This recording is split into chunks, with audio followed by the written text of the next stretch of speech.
Listen to learn. Once upon a time, in a sunny meadow, lived two little friends, Andy the ant and Benny the beetle. They were as different as could be. Andy was small, quick, and loved to work in big, busy lines with his ant colony, while Benny was a little bigger, slower, and loved to roll around on the ground, looking for shiny things to collect.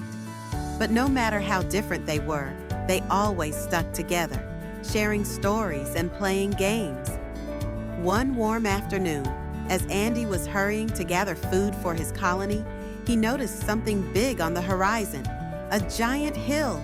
It wasn't just any hill. This one was tall, steep, and covered with slippery grass.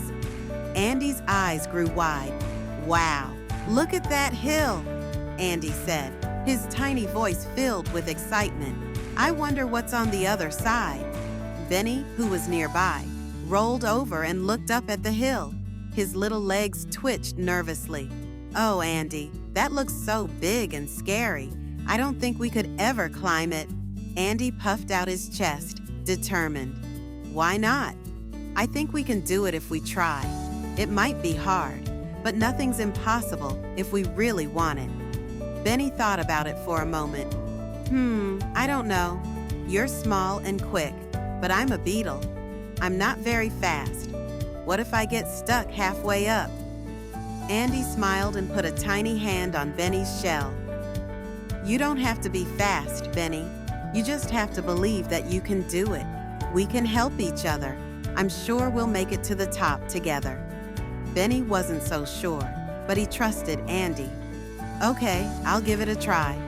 So off they went toward the hill, both feeling a little nervous but excited at the same time. The climb was much steeper than they had expected. Andy zipped up the hill easily, his little legs moving quickly. Benny, however, had a harder time. His legs were shorter, and he wasn't as fast as Andy. Every time he tried to climb, he slipped a little. But Benny didn't give up. "Keep going, Benny," Andy cheered from above. "You can do it. Just take your time." Benny took a deep breath and slowly but steadily started climbing again.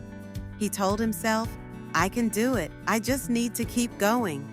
And sure enough, little by little, he made progress. As they reached the halfway point, Benny felt exhausted and he almost wanted to stop.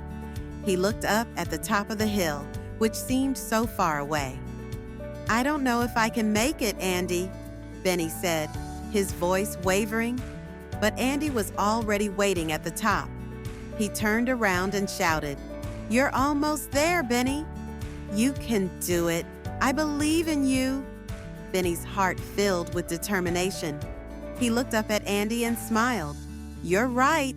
I can do this." With renewed energy, Benny took one last push, his tiny legs working harder than ever. Slowly but surely, he made it to the top, just as the sun began to set.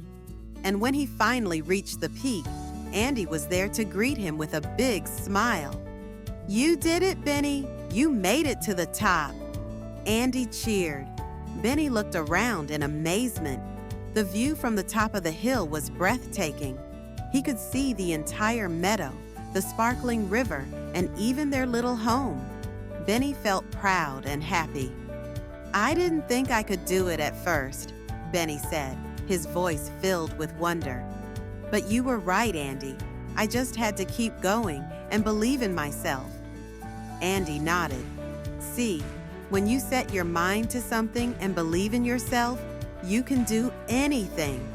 And from that day on, Benny the Beetle and Andy the Ant knew that no matter how big or small the challenge, if they believed in themselves and worked together, they could do anything.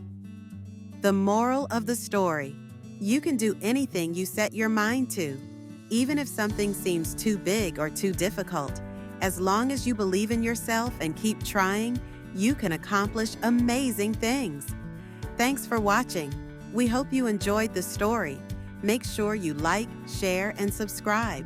And let us know in the comments what you think about the story.